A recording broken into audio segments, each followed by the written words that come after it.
Hello, everybody. My name is Dan Skipbound, and this is the 52 must-see movies and why they matter. And this week, we are talking about an absolute classic called 12 Angry Men. And with me, I have nobody better that I would want to talk about this film with than Mr. Stephen Billings. Stephen, welcome back. What's up, Dan? Yeah, you could say one of the founding members of the 52. I'm on the the big statue that's hanging over the movie YouTube.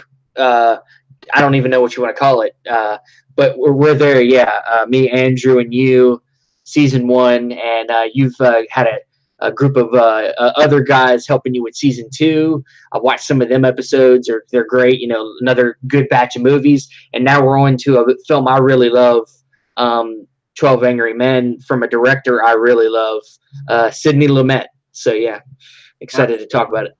Absolutely, yeah. And like you said, the book, The Essentials, the 52 must-see movies and why they matter, was written by Robert Osborne, and him and a group of people, week to week, came up with the list of 52 movies that they talked about on the book.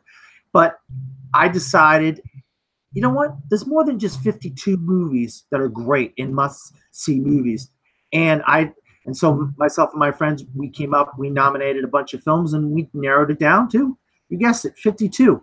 And this is one of those films that I nominated that I'll be honest with you, I'm kind of surprised wasn't in the book because it's just an amazing, amazing film.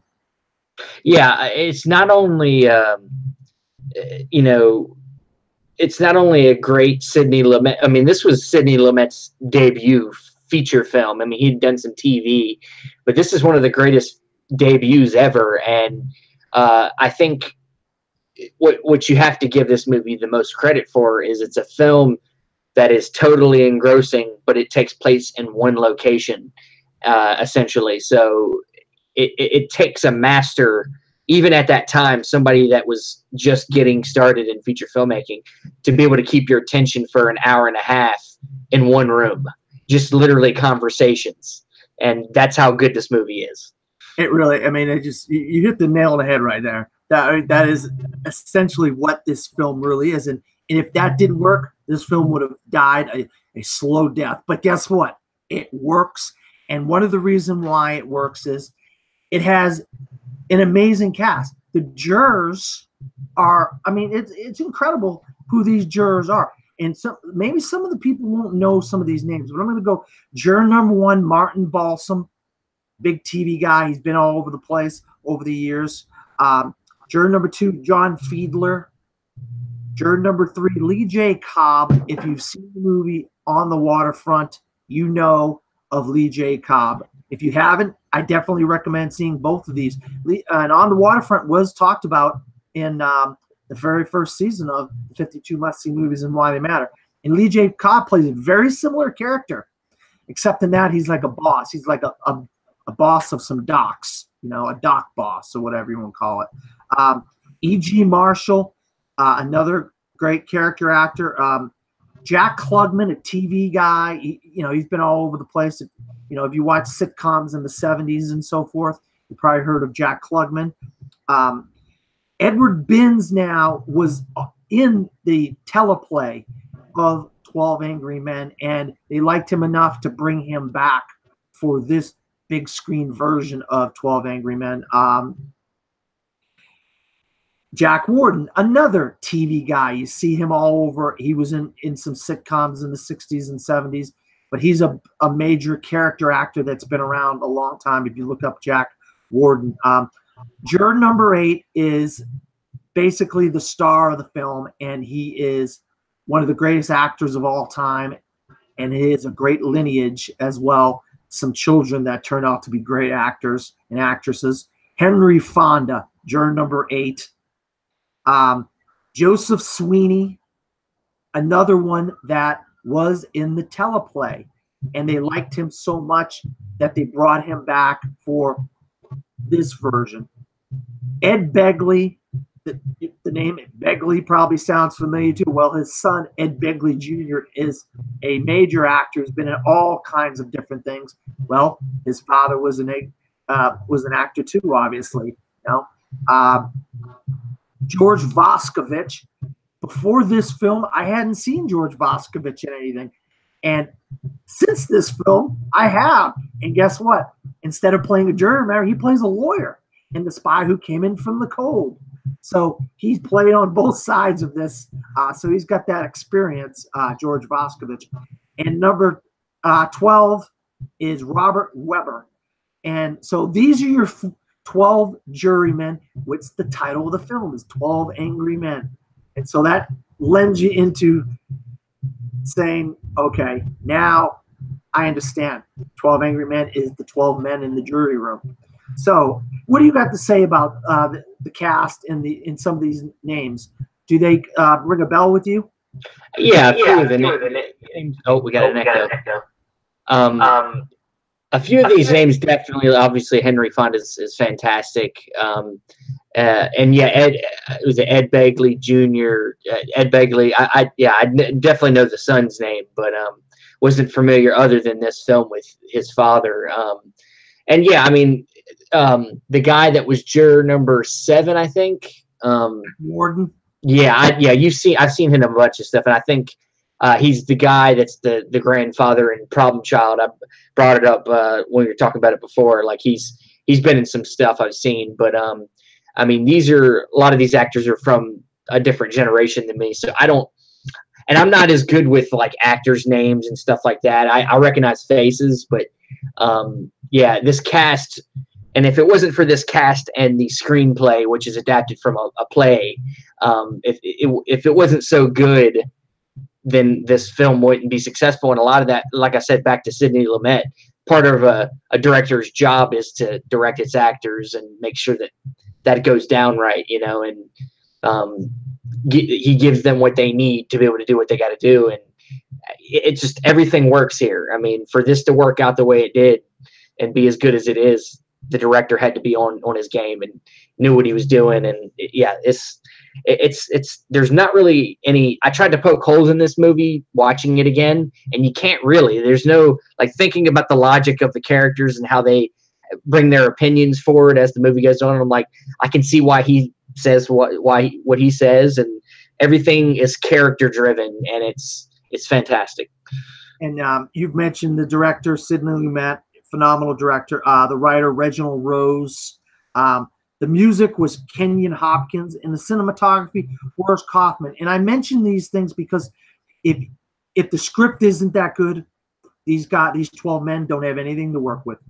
If the music isn't good, it helps with the mood and whatnot. You're just like, okay, watching a bunch of guys argue. It's not that. But you think cinematography? How is there cinematography?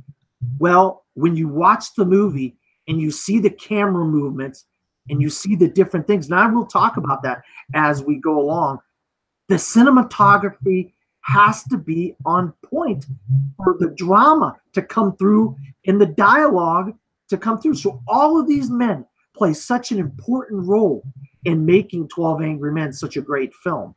And so that's why I wanted to make sure we got those guys' names in there.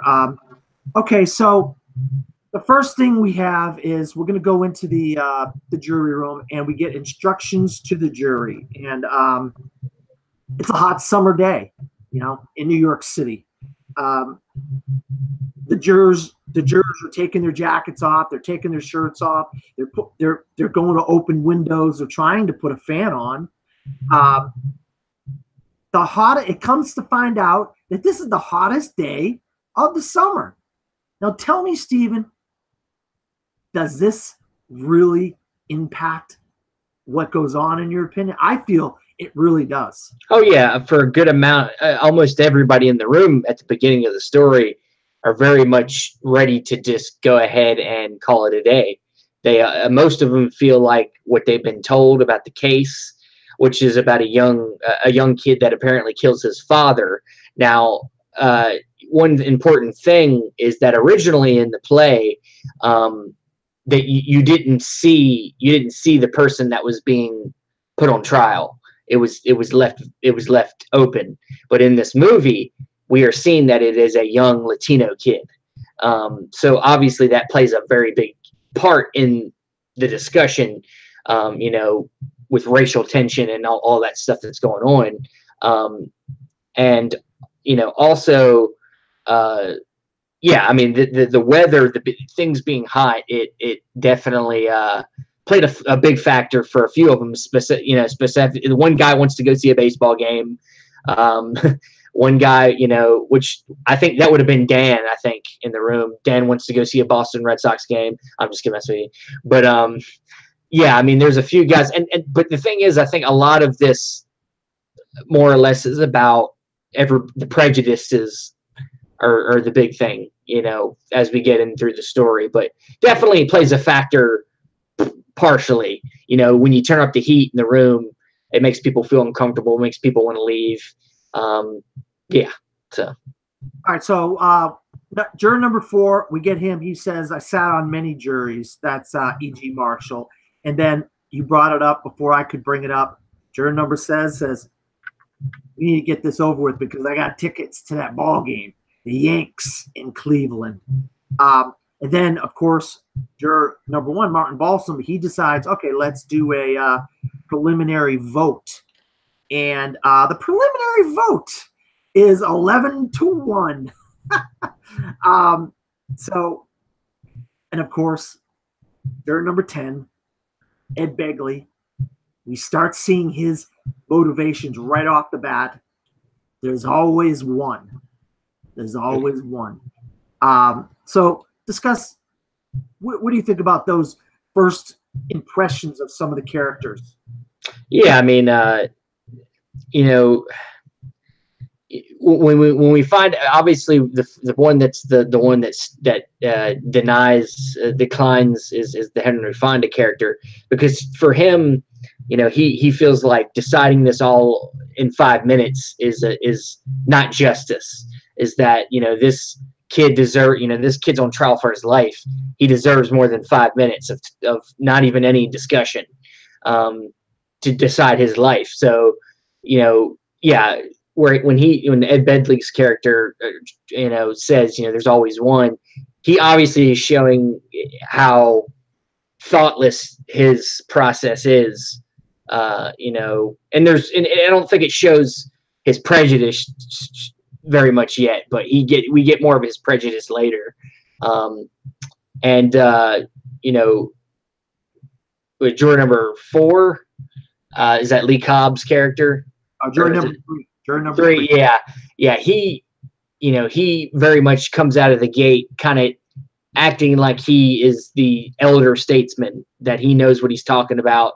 He's giving you the facts, and he thinks the facts are enough for this to just be a open and closed case. So, well, just like juror number 10, Ed Begley goes, there's always one, pointing the finger at juror number 8, because we find out that juror number 8 is the only one that voted against a straight acquittal, and then juror number 3, like you mentioned, he says kids, which, all right, so we know now, we start seeing his prejudices. So we know now Ed Begley, number 10, has got prejudices. Number 3's got prejudices. And then, but the one that actually says something that's constructive is number 12. And he says, the witnesses weren't even interested in the case. They didn't look like they were interested in the case when they were on the stand. It didn't seem like they wanted to be there. So why do we as the jury care? So that was the first interesting thing that somebody said, besides kids, and there's always one, pointing to Henry Fonda, which, and like you said, he was trying to say, hey, man, why should we just say, okay, boom, put this guy in the electric chair, or give him the needle or whatever. Let's talk about this. And that's what they end up doing. They start talking about the case. And then they bring up the switchblade. Juror number 8, he wants to talk about the switchblade, or somebody else brings up the switchblade, but then it turns out that he's got his own switchblade, and he tells a story about going to the store and buying his own switchblade and how easy it was to get his own switchblade that looked identical to the switchblade of the kid, supposedly the kid who used the switchblade to kill the old man. So give me some thoughts on that. Yeah, I mean, it's obviously a story that is a very underlying, poking a hole in the story, like it's, basically kind of making some of the evidence circumstantial and not so straightforward. The thing is, the only facts that they know is what the lawyers have given them, and they're there to make their case that this guy is, obviously guilty, but it's not the juror's job to just lay guilt on the facts, but to try to figure out if there's any kind of reasonable doubt, which is what Henry Fonda keeps coming back to throughout, is that there's a reasonable doubt to a lot of the things that was presented. This could have, this is how they say it happened, but what if this is actually what happened? And with the knife, that knife isn't just, there's nothing too crazy. There's nothing really difficult. It's not hard to believe that somebody wouldn't also have that same kind of knife, which later on they go more into the knife where they talk about the angle of the stabbing, how, if he was downward, that doesn't make sense for a switchblade because switchblades are used more in a frontward motion, so it's a very important, point that they go into there. Yeah, absolutely. And we'll get into it. So this brings up a new vote, but this time it's a secret vote, a secret ballot this time. And wouldn't you believe it? One of the guys changes his vote, and that is Joseph Sweeney, juror number 9. And he is starting to believe what juror number 8 is saying.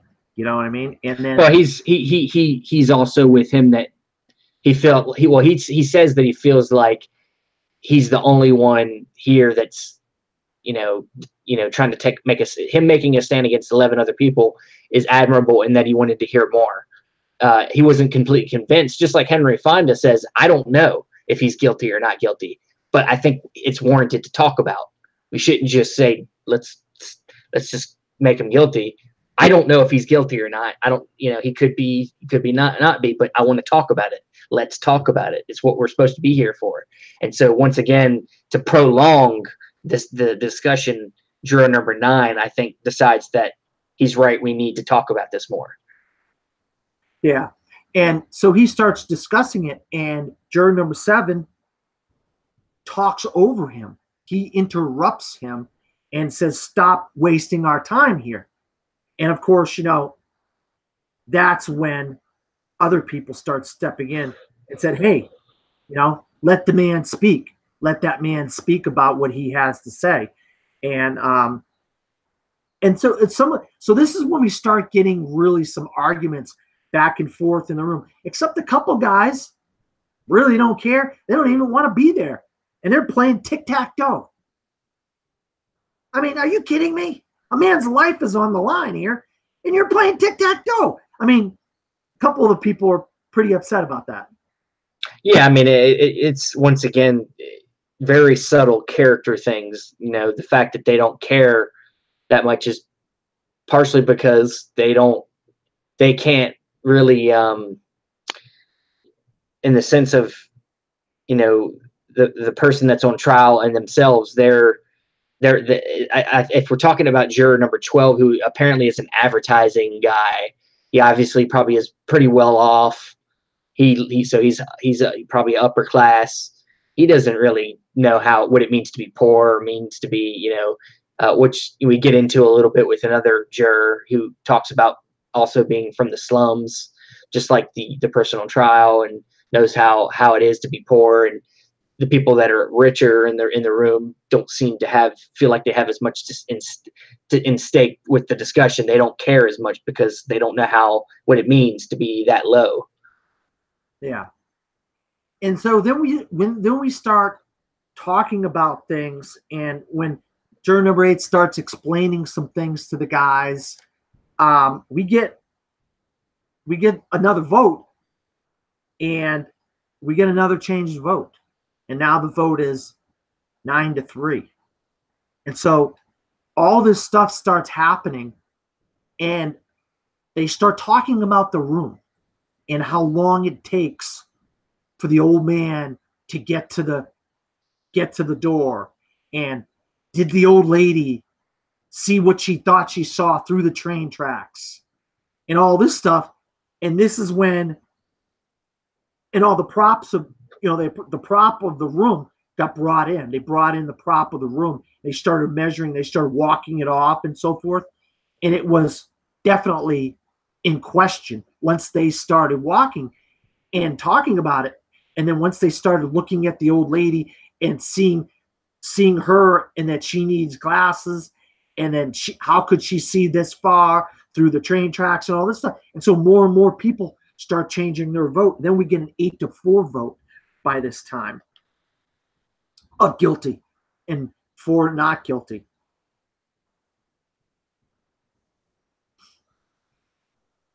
So, I mean, is this stuff? This is the stuff that really drives the drama of the film, and drive when you start seeing these things come into question. Yeah, I mean, as the, to me, it's almost like, the case is almost secondary to just the characters, us kind of like figuring out each of these people in this room. I mean, of course, the case is interesting to figure out, but the thing is we're not trying, as we're watching the movie, we're not trying to figure out whether the person on trial is guilty or not guilty. We're just trying to see these guys pick it apart. Like they don't really know, even when by the time we're done, we don't really know, because it's left ambiguous. But it's just very interesting to see these characters go down their arc, specifically juror number 3, and even juror number 9. Ed Begley's character goes down a certain pathway too. Both of the most, I would say, the most antagonistic jurors are the ones that are the most interesting to watch, kind of go through their changes. It's 10. It was juror number 10. Juror number 10, yeah. And I mean, like Henry Fonda is obviously the catalyst to all the kind of the drama of the whole thing. He continues to make people question it, and he continues to dwindle down the number in convincing one person after the other as they keep going through things, until you basically get down to the last real, like, 3 that are the hardest to get through. Yeah. And I'm going to go back to cinematography real quick. If you look at the camera movements, the room seems to be closing in. Mm-hmm. The claustrophobia of the jury room is starting to become very present with the emotions of the jury members. And this is part of the cinematography and what Sidney Lumet was going for, to build this drama to a fever pitch. And it's still building as this film is going on, but you're starting to see that claustrophobia close in on the room. Well, yeah, and even early on, they try to do something about that by opening the windows. They try to open the windows, obviously to let the air in, but to also make the room feel more open. But then it starts to rain, and they have to close the windows. So then we're back to the stuffy, hot, they get the fan working, but that only goes so far. You get the fan working because they didn't realize it was attached to the light. When they turn the lights on, then the fans start. Yeah. Once they say, which is a nice little, symbolism of once the good discussion starts, things, the wheels start turning and things start rolling and things get better. And when they start taking the props in and out, they give the props back, and one of the props they gave back, or one of the items, that's a what's the word I'm looking for? the knife and the diorama, like the picture, the map of the room. Turns out, Stephen, they gave the wrong knife back. The other knife was so similar to that knife that they started using the knife, like you said, describing how you stab down, you don't stab up, and so forth, and all this stuff using height. But they used the wrong knife. And wouldn't you know it, juror number 8 points it out. That's not the knife. That's the knife that I brought. So how could you tell? If you guys can't even tell, how are they supposed to tell how to use a switchblade or how to use a knife properly? They can't even tell which knife is the right knife, you know? And this is when juror number 3 really goes after juror number 8. What's the matter with you guys? You're letting him slip through our fingers. I'll kill you. And of course, Henry Fonda says, you don't mean that. Because guess what? Once again, when someone says, I'll kill you, you're mad at somebody. In the heat of the moment, you don't really mean you're going to kill somebody. And he points it out. Juror number 3, he knew juror number 3 really didn't mean he was going to kill him. Yeah, he was poking holes in his statements that, because that was part of the case, is that somebody had heard during an argument say that they were going to kill the other person. And that was part of juror number 3's facts that he was spewing out at everybody. And he's like, well, you just said you wanted to kill me. Did you really want to kill me? Or was that just hearsay? Was that just you talking, just because you were upset? And we get back to juror number 11, because juror number 3 goes, it's not personal. And juror number 11, George Boscovich, we don't see him. He doesn't bring up a lot of points, except, when he really needs to. When he says it's not personal, what do you mean it's not personal? Once again, describing that it is personal. Somebody's life is on the line, and he's starting to see the insults as insults going around the table. People are starting insulting people. Yeah. And juror number 11 finally about had it. Then one of the guys who brought up the story about the eyeglasses and the marks in the corner of your eyes when you wear glasses, juror number 5. You don't ever sweat. He doesn't sweat for some reason. And wouldn't you know it, when things start getting a little dicey in the courtroom and they start explaining things a little bit, what do you see later on in the film? A drop of sweat come down his brow. And he says, I don't sweat. So that's kind of interesting, because later in the film, he has a drop of sweat. You see it come down his brow. So this is getting really tough for everybody in the room to be doing this as long as they've been doing it. And once again, we get another vote, Stephen. But this time, we're down to 6 guilty and 6 not guilty. Yeah, we got to also remember there's been a couple times throughout where the juror number 10 has shown, as I was alluding to earlier, some kind of prejudice, racist comments towards, other ethnicities. That's how they are, and then the other people in the room that are of other ethnicities, like, oh, what do you mean them? Like, why? What is it about? So, there's he has an obvious animosity against younger people / people of other ethnicity, and it shows up a lot, throughout his points he tries to make. So yeah, absolutely. And then juror number 9 gets hit in the head by a paper plane from juror number 7, or juror number 7. Yeah, juror number 7 was messing around with the paper, and because of the fan blew the paper plane, hit juror number 9. And of course, this gets everybody upset. you know. I mean, it's very quick. I don't think it's a very uproar of a situation. I don't remember anybody getting really upset about it. He says, makes a remark real quick. And he's like, "Are you stupid or something?" Like, and then that's it. And then we bring up the movies.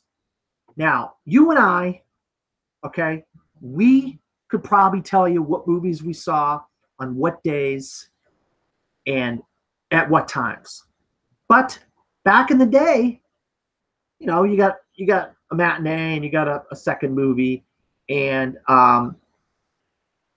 it's however many days ago, and this and that and the other, and maybe the movies weren't that memorable or whatever. So is his story about the movies something that he can rely on? Is the kid's movie story something he could rely on? I think if you can't remember the movies must not have been that memorable. But I can remember bad movies that I saw, and so that's just you and me. But well, I mean, I just think it's, once again, it's just not something. It's circumstantial, as we talked about before. It's not something to say, to state that he should have known who was in the movie as fact is just an opinion. You can't know somebody's opinion under stress. You know, when they ask him about who was in the movie or what movie he saw, under stress, under duress, is not something easily that can be. You can't make that as a fact. It can't be a point of contention in the case. It can't. It doesn't make sense to use it. Because in the moment when he was questioned, he was probably upset. So yeah. So you're not going to remember the times in the movies and the matinees and the people in the movies. Yeah. And this is where we get back to you on juror number 10. He's basically had enough. He starts his whole racist rant, and one by one,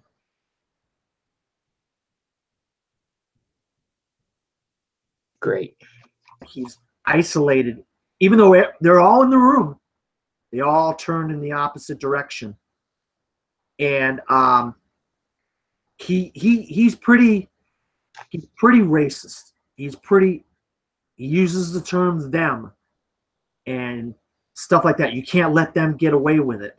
This and that and the other. And that's where we finally come to the head with the Ed Begley character, juror number 10.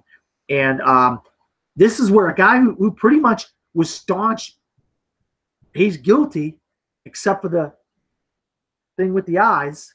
He was like, sit down and shut up. Don't open your mouth again. Well, I mean, it's bad when even the juror number 3 is even fed up with it.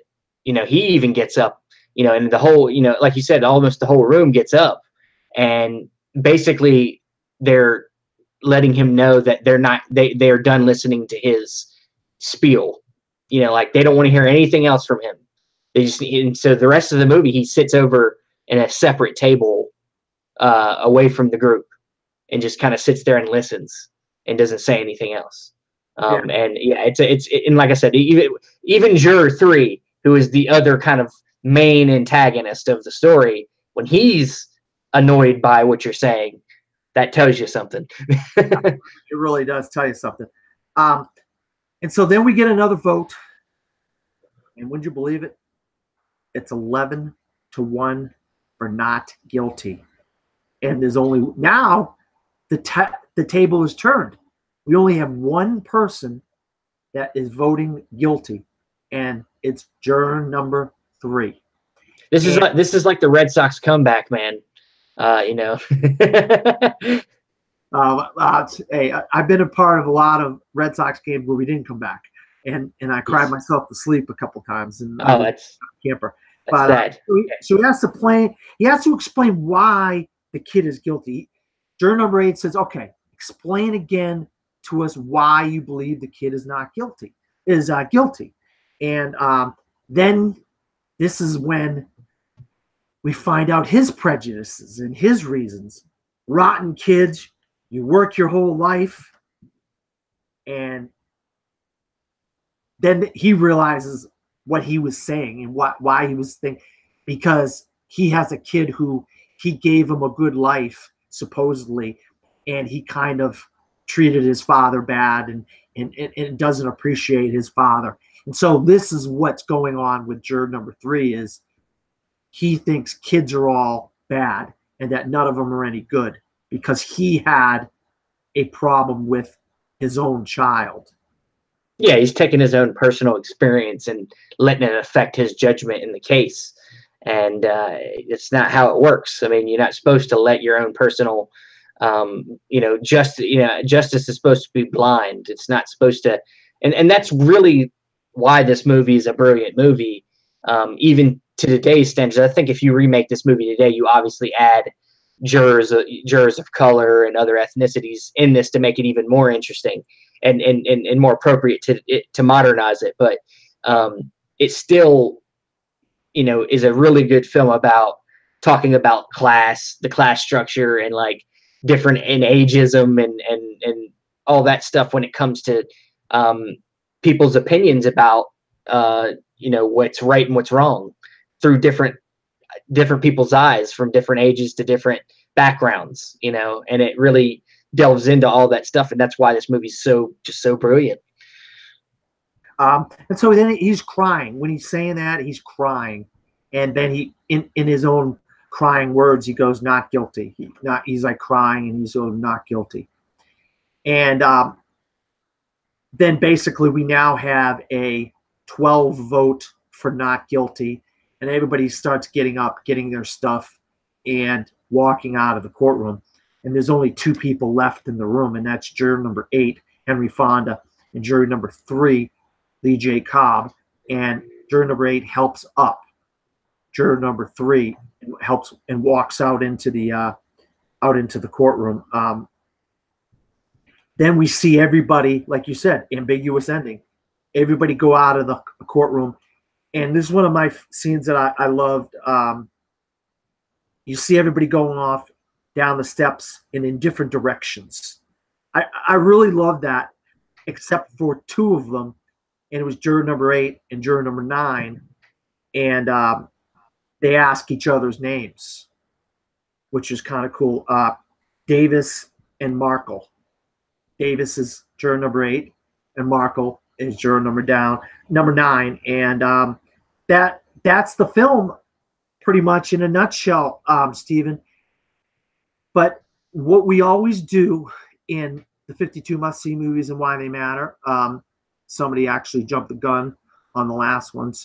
But why is 12 Angry Men so essential that I nominated it for this second season of this show? What makes this movie such a great film for me to put it on here?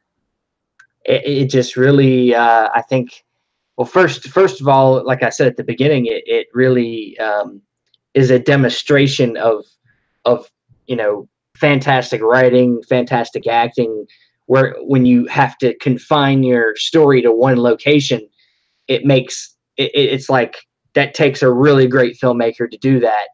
And that's why, I mean, when you think about how you can't name a lot of great movies that take a place in one location. You can't, great movies like as good as this movie. There are some out there, but there's not very many that take place in one location, and you can say is great. And I think that's a testament to the filmmakers and the writers and it's a combined effort to make something like this as great as it is. And that's enough to be commendable. And when this is from a first time feature filmmaker, that's also another reason to celebrate it. It's not easy for your first movie to put out something this great. And he did and continue to put out great stuff through the rest of his career. So, yeah, I mean, just to be able to talk about anything Sidney Lumet is great. So, and the thing, I get this thing from people all the time. Well, I don't like watching black and white films. And the thing about black and white is it allows you to do things in a film that you can't really get away from, because it really points the finger if you make mistakes. And in 12 Angry Men, there's so much detail of people getting up, people walking over here, people doing this, people doing that. Every movement is right there in your face. And with color and other kinds of mediums, you can lose some of the dramatic effect. And for a film that is set in one room like this, the cinematography really played a major part in really adding to the character development and the drama of the film, and the claustrophobia that this room really, it just started closing in on you, and you as a viewer, you could really see the claustrophobia. And they don't do this kind of thing anymore. You know, it took what was 1950 something this movie came out? 1957, I think. Yeah, I thought it was early 50s, but and so that's where I feel like filmmakers, I think you may have got it, like obviously Hitchcock got it. It was colored, but Rear Window was a great example of a film basically taking place in one place throughout that back window of that apartment. And like Whiplash is another, yeah, they go a lot of places, a few places, but a lot of it's in that band room. And a lot of your drama and your character development is in that band room, you know, and that's very few films can really do that in one room like that. And absolutely what you said, tremendous. Very few filmmakers on their first shot can make such a phenomenal film as 12 Angry Men. So I was glad that you had an opportunity to talk with me about this film, because I just think it's a great film, and I wish more people would give black and white films, classic films, a chance. Yeah, I mean, you know, there was a time where I was sort of in that realm. It wasn't that I hated black and white movies, but it was just I was young, and I didn't have a lot of open-mindedness to other types of movies other than the new stuff that was coming out. And I think there came a point where I guess maybe either I just had an epiphany of just maybe I saw an older film and was like, you know what, that was really good. I need to watch more. And then it just I went crazy from there. But the thing is to say that you don't like black and white movies is kind of not the reason you don't like black and white movies. It's because, you know, as we've went through film history, you know, filmmaking has changed, you know, acting has changed. And I think for a lot of people, and this is where I come from, at least, a lot of what kept me away from classic films was the acting more than anything, because the acting changed from kind of the traditional, almost stage acting that you got like from a play, transitioning into the more method.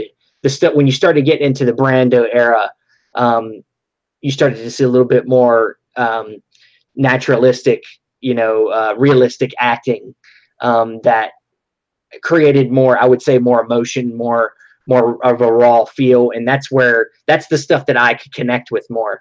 But in the early classic era, the acting was a little bit more fast talking or wooden. And that stuff that you have to just understand is from that time.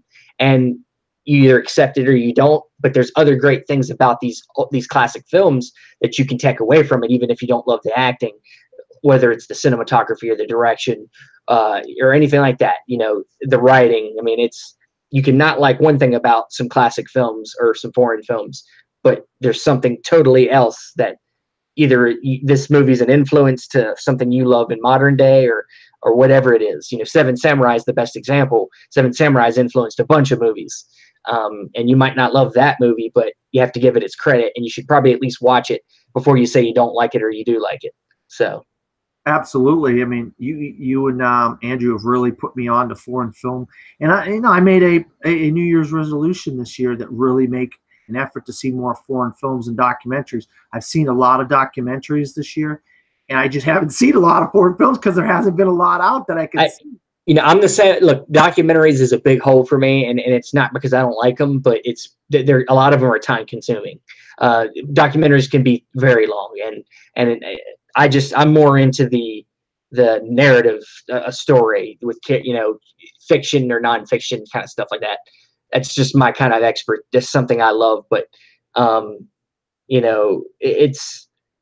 I think that if you're, and I'm not saying that people that are not people that don't watch foreign films or classic films are not serious film people, but I think that you're not doing yourself a favor, and you're doing yourself a disservice if you don't try to seek out all types of film, because there's a lot of really great stuff out there. And if you want to be able to talk about stuff with confidence with all types of film people, then you should probably watch some of this older stuff. If you care that much, if you want people to take your opinion seriously, you got to have some weight behind it, by saying you've seen some of these movies that people talk about. So, I hit the nail on the head, and that's where I've always been coming from. The more movies, and it's a sense of pride, man. I take a sense of pride as a film person. The more I take in, it's I can say I've seen these movies. And, I might not understand everything about the movies because it takes multiple viewing sometimes. There's some of these foreign films, you're reading the movie the whole time and you're not really getting a chance to sit there and watch the movie completely. So on a multiple viewings, you can really take it in. I'm watching a lot of Visconti right now, and his movies are very beautiful to look at, but I have to read them. So it's like I got to watch them a couple times, but they're long. 3 hour, 4 hour, 5 hour long movie. Get back to 12 Angry Men real quick. Sorry, guys. Yeah, 12 Angry Men. I saw this movie when I was 6 years old, and I'm older than probably everybody that I've had on the show.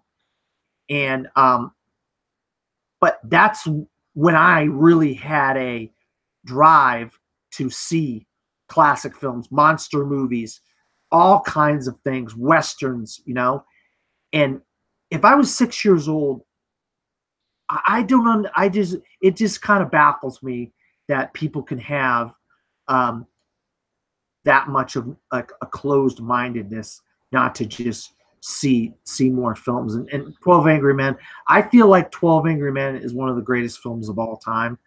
And I will stand up. I will argue with anybody that says otherwise.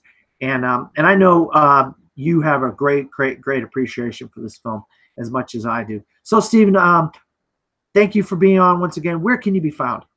You can find me on Facebook, YouTube, Facebook, Stephen Billings, YouTube, Cinema Discovery Project. Not really got anything going on there yet, but hopefully soon I will. Me and a fellow friend, Andrew Cabral, should be starting a podcast up soon. I'll be going to Telluride here in the next week or so. So you'll be seeing some stuff from me there. And if you want to get envious of Stephen, just go follow him on Instagram, because you'll want to go to North Carolina and punch him in the face like I do all the time, seeing all the great movies he's buying all the time. Now, he knows I'm kidding with him. But you can find me at Dan Skip Allen on Facebook and Twitter and Pinterest and Instagram, and also at From the Fourth Row at WordPress.com. That is my blog. And if you want to read any sports articles or movie reviews that I write, you can go to cinesportstalk.com. That's CINESPORTSTALK.com. So for Stephen and myself, good night.